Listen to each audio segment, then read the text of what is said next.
vedare tinokuchingamidzai zvekare kune chimwe chirongwa pano paZim Facebook Secrets and Confessions. Tadzoka zvekare nemamwe mamessages. Regedzai tibva tapinda mumamessages edu atadzoka takakubatirai.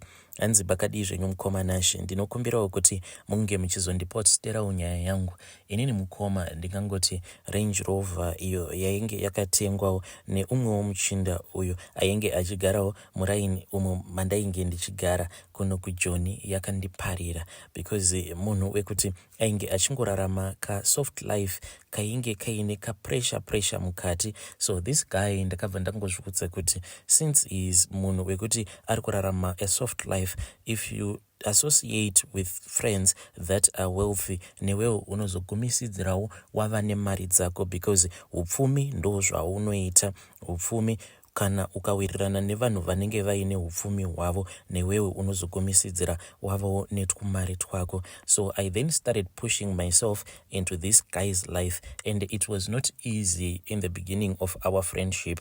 And mind you, this guy is not a Zimbabwean. Munhu wo anobvawo kuWestern Africa ikoko, vanongohasela vasingashandi vasingaite sei, but at the end of the day vanenge vachingorarama zvavo ka soft life. Saka ndakati ndazvipusha into his life, ndakabva ndaona kuti panapa ndava kuitwa chiname. At that time I was still married kune umwewo musikana uyo wandainge ndakangosangana naye muno muJoni, ainge angoriwo a single mother. Ndokubva tawirirana tikabva tazotanga kugarisana, tainge tisati tatombobvisirana kana tsvakirai kuno kana chii, nekuda kwemaconditions ekuti mari dzacho dzainge dzisingatombobatiki zvachose. Saka ndakati ndazvipushira mukati melife yemuchinda uyu. Most of the times ndaingoenda kumba kwake ari maweekends, since iye ainge achingogara just on the opposite house. So ndaiti kana ndaenda kumba kwake aingondishandisawo zvimwe zvimabasa. Akatombosvika pakundiwachisa hembe dzake mukoma, but nekuda kwekuti ndainge ndichiziva chandainge ndichivavarira paari, ndakangoramba ndakashinga ndichingoitwa house boy ihwohwo. And aiti paya kana ndazogeza motikari yake, pakuzonobuda paya aibva azonditora over ati let us go out my man. So taizoti kana taenda out kuya munhu aifarira kunwa, then pakunodzoka ndini ndainge ndichizomudriver because he was always drunk when we would be coming back home. Taizoti kana tadzoka neniwo ndinenge ndichinzwa kuti life iri kufaya, ndakaita kubata Range Rover. Ndaibva ndazodzoka, kana tadzoka then I would park his car, iye I would help him so that he can go into his place. Ndaizodzokera zvangu kumba, even though ndainge ndisina kana chandinenge ndambopiwa. Mukadzi aitombopopota, but chandainge ndichivavarira ndainge ndichiziva. Then one day takazoti tiri at one of their clubs, because vanhu ava vanobva kunana West Africa vazhinji vacho vane tuma clubs twavo twekuti ndokwavanonwira doro. Havafarire zvokuti kana vachinwa doro paya vanenge vachiita mixing and mingling nevanhu vemuno muSouth Africa. Kana vachingoita mixing and mingling vanenge vachida kuti pange pachingova nevakadzi vemuno muSouth Africa, then ivo vanenge vari ndivo vega varume vanenge varimo muclub muya. So this other day takazoti taenda kuya. I was surprised because on that day he was not even drinking at all. Akabva ati tonight I cannot drink because he was waiting for someone. And this issue yekuti spiritual father mukoma, never think of it as something that is holy, because kungoti spiritual father, it can mean anything. Because on that night ndo zvaakataura akati, I am waiting for my spiritual father, therefore I cannot be drunk. Then takabva tazomirira spiritual father vacho vaiva vakabva vazouya. Vakati vauya vainge vakapfeka zviya zvemuma African movie chaimo, vainge vakapfeka mazidress avo aya vakatobata nechimwe chinenge chakaita kunge chinyanga. So then vakabva vazouya ndokubva vazogara paside. They started discussing, but vachitaura kudaro vainge vachitaura nelanguage yavo, hapana kana chandainge ndichimbonzwa. Vapedzerana vakabva vazombobuda panze, vakabuda panze vakanogara panze kwenguva yakati rebei. Then one of the guys uyo ainge achifamba the spiritual father akabva azodzoka, ndokubva azonditi ndainge ndichidanwa nefriend yangu, ndokubva ndazobudawo panze. Then the guy akabva azonditi ndinge ndichipinda mumotikari. takabva tazopinda murange rover yake iyaiya ndokubva tazotanga kufollowa the convoy of that guy's car uyo ainge ari spiritual father vake. Takabva tazoenda kune imwe estate. Tasvika kuya Mukoma ndokubva ndaona kuti kwainge kutori nemamwe machinda awo ainge atorimo muimba yaspiritual father vaya vainge vakatogara. Then I saw kuti this was sort of like a ceremony yainge ichitoitwa because the whole house yainge yakadzimwa malights, but vainge vachingoshandisa tumwe solar lights tudiki so that were already installed in that house, but the brightness was not that great. Ndizviya zvekungoti vanhu vangokwanisa kungoonana mafaces avo. Mukoma ndakatanga kurohwa nehana ndikati what is going on here?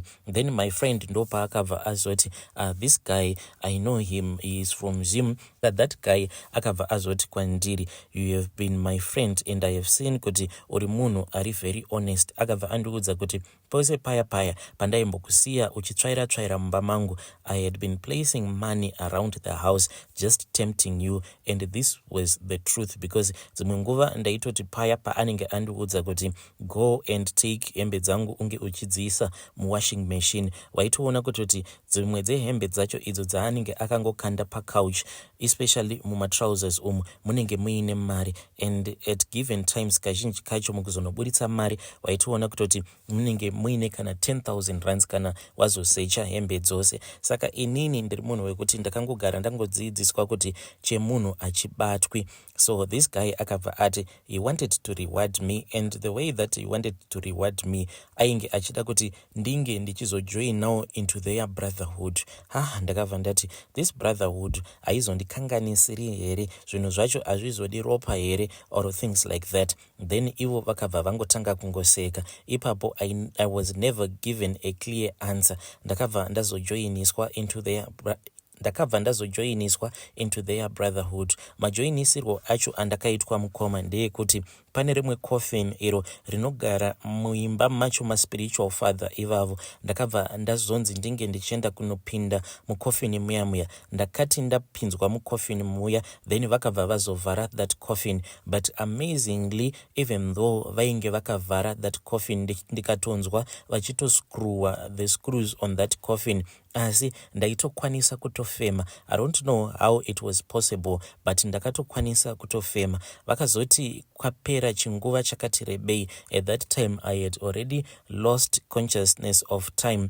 Vakabva vazondiburitsa mucoffin muya ndokubva ndazongoona ndaendeswa kune imwe imba. But what surprises me Mukoma ndechekuti mangwana acho makuseni patakazomuka ndakabva ndazoona kuti imba iyi it is in the middle of nowhere, ende kuti ndinge ndichiziva kuti kwacho kwandakaendeswa kwainge kumbori kupi handitombozivi, because all that I remember ndezvekuti mangwana acho makuseni takazoti tabuda ndokubva ndazoona kuti we were almost in the middle of nowhere, yet imba yatainge tabuda mairi yainge iri a big modern house yakanakisisa zvisingaiti. Saka kusazoziva kuti imba iyi iri mugame park here kana kuti imba here inoshandiswa as a hotel kana kuti vacation house, because I tried looking all around andina kana kumbogara ndaona imwe imba for miles and miles. Even patainge tava kudriver tichibuda musango iroro, there was just a nice tarred road yainge ingoriko, but we never came across any people, we never came across any cars or any houses. Ndingangoti we drove for almost 20 to 30 kilometers tisina kana kumbogara tasangana nemotikari kana kuti chii. Takabva tazongosanganawo nevamwe varungu ndokubva tatanga the time yatakazotanga kusangana nemotikari ndakabva ndaona kuti zvino tainge tapinda mumaprazi, because tainge tichingosangana nemotikari dzevarungu. Zoti tabuda muimba muya then ndakabva ndazoendeswa panze, then ndikabva ndazotanga kugezeswa. Ndakagezeswa neropa, so ropa iri handizivi kuti vakaritora kupi, but this friend of mine uyo anobva kuwest Africa, even though ndisingadi kutaura kwacho chaiko kwaanobva, akabva azondiudza kuti ndaisafanira kuti ndinge ndichipindwa nekutya because rainge riri ropa rehuku, but I don't know kuti unofanira kuti unge uchiuraya huku ngani idzo kuzadza 20 liters because 20 liters iyoyo yandakanzi ndinge ndichizogeza nayo yainge yakazara neropa, yainge yakazara kuti pa. So I don't know kune vanogona kucalculata kuti unge uchizozadza 20 liter bucket neropa rehuku unenge wambouraya huku ngani, uye zvekare huku idzi dzakaurawa nani because kwatainge tiri we were in the middle of nowhere. Ndakagezeswa neropa kudaro, ndapedza kugeza throughout the day ndakabva ndazonzi ndaifanira kuti ndinge ndichingogara pazuva. Mukoma, if there is something that is painful is like sitting in the sun, kungogara pazuva pasina kana shade. I did this from the morning because ndakagezeswa zvekuma 5 am ndikabva ndazonzi ndinge ndichigara ipapo pacho apo pavainge vandigezesa. It was my choice kugara pamusoro pebhaketi kurara kana kuita sei, but I was not supposed to move ndichibva ipapo apo pandainge ndagezeserwa pacho. Saka zuva rakabuda mukoma, kudzamara zuva manje rava kunyatso kuchipisa, and the painful thing ndezvekuti ropa kana rava kuchinogwamba manje paskini yako rinenge rava kurwadza because rinenge richiita sekunge rinotswinya ganda rako. Ndozvandainge ndava kunzwa izvozvo mukoma. Zuva parakatanga kupisa apa ropa riya rakabva raomerera all over my skin throughout the day mukoma. Handina kana chandakadya, handina kana kumbogara ndanwa mvura, and it was really hot zvekuti ndakatombonzwa sekunge ndainge ndava kuda kufenta. Then zuva rakazoti rarereka ndo pavakabva vazonditora. At the same time iyo yavainge vandigezesa makuseni ndo nguva dzavakabata zvekare kuti vange vachizondigezesa usiku hwacho. Vakabva vazondiudza kuti now I was part of that brotherhood. Zvadaro mukoma, takazoti tabva kuya ndokubva ndazopiwa imwe ring. So ring iyi yandakapiwa ingori nekamwe ka-emerald kakangonaka so.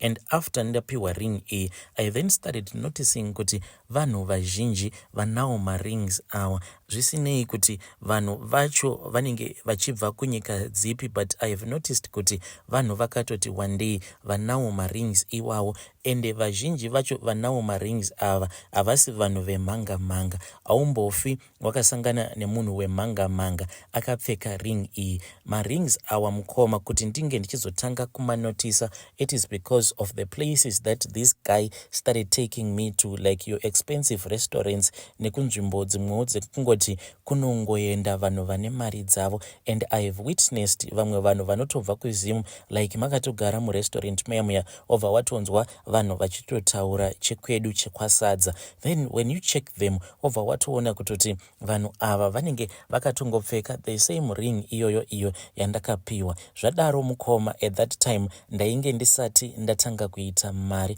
ndo pakabva pazonzi painge pachidiwa ropa, ende ropa iri rainge richidiwa rainge riri ropa remukadzi uyo wandainge ndichigara naye.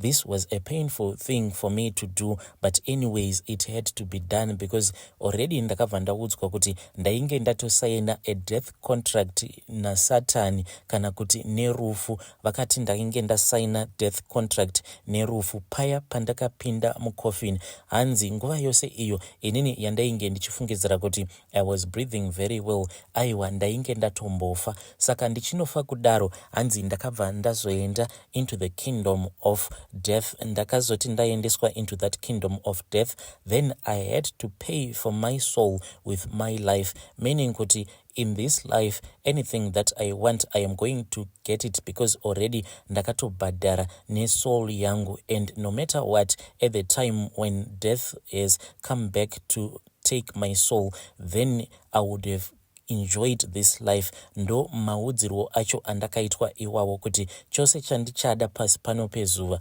ndichachipiwa because already ndakatotengesa soul yangu. So at that time kuti ndinge ndichizokwanisa kuactivata contract racho painge pachidiwa the blood of that woman that I was staying with. Saka inini ndakabva ndapindwa nekutya ndikabva ndati, so when you say kuti pari kudiwa the blood of this woman that I am staying with, do you mean kuti inini physically ndinofanira kuti ndinge ndichizomuuraya here? Because kana zvakadaro, aiwa please take whatever that you have given me and take it back. I do not want to be part of it. Then iye akabva azoti ainge achizondidzidzisa nekuburikidzawo achidzidziswa nespiritual father yacho, because inini I am just someone who is on the outskirts. Chose chandinenge ndichida kuti ndinge ndichiita, uyu muchinda uyu wandainge ndichiwirirana, uyu muchinda uyu akandipinza mazviri ndiye anondipa madirections. Inini I do not have the access yekuti ndinge ndichienda kunoripota directly to his spiritual father. So it is more like iye ndiye guardian wangu. Chese chaanenge achida kuti chinge chichiitwa anoudza inini, then ndobva ndazofollowa his commands. Akabva azondiudza kuti ainge akaenda akanotaura naspiritual father. So the thing that was going to happen ndezvekuti pane mumwe mushonga uyo wandainge ndichifanira kuti ndinge ndichinwa. Mushonga uyu ndakatoudzwa kuti wainge waorderwa kuIndia, and we were still waiting for mushonga wacho iwoyo. Mushonga uyu mukoma wakatora 21 days kuti unge uchizoshipiwa uchibviswa kuIndia, then ukabva wazouya kuno kuSouth Africa. Mind you, at that time ndainge ndisati ndatomboita mari at all. I was still working, I was still hustling, zvinhu zvakangooma kudaro, but now there was promise of great wealth. Saka mushonga uya wakazoti wauya, then shamwari yangu akabva azondiudza kuti ndaifanira kuti ndainge ndichizonwa 2-liter bottle chacho chose chainge chiine mushonga iwoyo uyo wainge wakabva kuIndia. Kana vanhu vachifungidzira kuti guchu rinovava, then you have not tasted the real medicine. Mushonga iwoyo wainge uchivava, and at the same time wainge uchinhuwa kuita kunge sewage chaiyo, manhuwiro acho awainge uchiita. Zvadaro mukoma ndakazoti ndanwa mushonga uya ndakatounwa tigere mumotikari yemuchinda iyeye. Ndo paakabva azondiudza kuti mushonga uyu wandainge ndanwa ndichinosangana nemudzimai wangu uyo wandainge ndigere naye at that time ainge achazobatira pamuviri. But the trick was that pamuviri apa paainge achazobatira ainge asiri mwana wechokwadi. It was just something that was going to take a life, even though pataizoenda kuchipatara madoctors aitoona kuti mwana ari kutamba, but mudumbu make yainge itongoriwo mhepo yerufu iyo yainge yaiswa muchibereko make kuitira kuti kana azofa zvisazova suspicious kuti iye aurawa nei, nekuti ropa rake ndo rainge richidiwa. Ndakazoti ndadzokera kumba mukoma on that night I made love to my woman se zvandainge ndisina kana kumbogara ndakaita zvekuti iye she was left with a lot of questions. Ndikabva ndamuudza kuti it was time for us to start enjoying our marriage. Akabva afara. Then the following month akabva andizivisa akabva ati iye ainge amisa period. Then the following month akabva azondizivisa akati iye ainge amisa periods. Ndikabva ndaripota back to my master. Ndakati ndaripota back to that friend of mine, akabva azondiudza kuti he was going to report back to his spiritual father. Then ndakabva ndazoudzwa kuti ndaifanira kuti ndinge ndichitenga maring maviri. These rings, they were supposed to be something that was expensive, showing kuti I was serious about dedicating a life to this brotherhood. Ndakabva ndazoenda mukoma ndikabva ndazonotenga marings angu that were really expensive. Marings ose awa ari maviri, even though it was really difficult. Ndakamatenga nemari yandainge ndakashandira, mari yeziya iyo yainge iri kuma savings. Ndakaburitsa 12,000, and at that time mukoma ndainge ndiri munhu wekuti 12,000 kwandiri imari yandaitoti kana ndikaenda kuzimu ndakabata ndaitozviudza kuti panapa ndakabata mazakwatira mazimari. Ndakati ndatenga marings aya ndokubva ndazopa shamwari yangu, akabva azodzokera zvekare kuna spiritual father amene kuti vakanomaita sei marings awa. Akazoti adzoka ndikabva ndazonzi ndaifanira kuti ndinge ndichizoengaja uyu mukadzi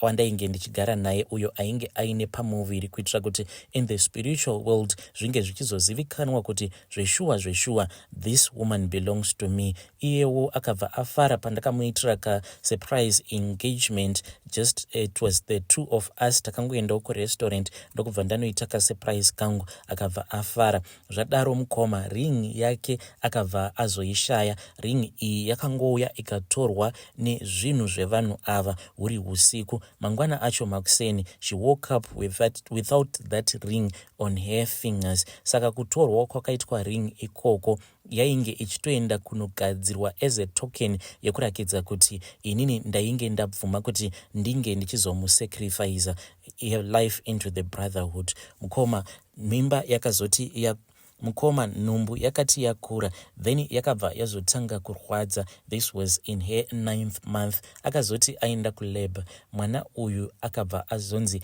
ainge asiri kupusha, then ndokubva azongonzi mwana uyu ainge aita bridge. And once she was taken into the theatre room kuti vange vachioperate on her, that was the end of it. Ndo mhiko dzacho dzainge dzakaitwa kunzi kana akagara aendeswa mutheatre room, then that is the end. Haaizomuka. Mudzimai wangu uyu wandakambogara naye akabva azongoshayikira kutheatre room ikoko, then mweya wake wakabva wazonzi wainge wakaenda ukanotorwa nathat spiritual father. Then ameno kuti mweya yevanhu ava vavanenge piwa as a sacrifice, mweya yacho inozoendeswa kupi. But inini ndakangoudzwa kuti I should not be afraid because mweya wake wakatofuratidzwa, kunyange akada kunditsvaka haakwanise kundiwana, because ring iyo yandakapiwa ndiyo inofuratidza mweya wake kuti mweya wake usakwanisa kundiona kuti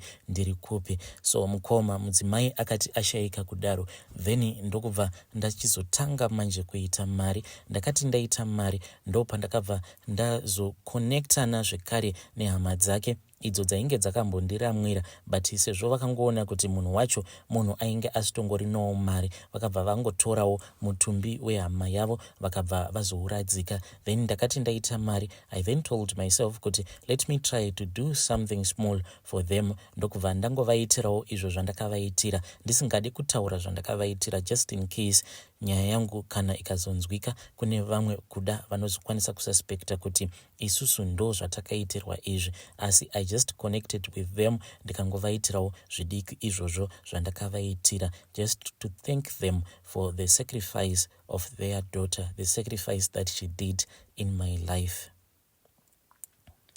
Hey vedare, ndo message iyo yandakatumidzirwa ichibva kuna mukoma vedu. Zvakangoma hazvo veduwe. Hey, I think kuti zvakangokosha kuti kana ugere nemunhu unge uchingoziva kuti hey, but unozoziva sei kuti munhu uyu akufungira mweya wekuti ange achikuchekeresa. You can never know. The only thing that we can do is to pray for God's protection. Please let us try to talk about this issue in the comment section.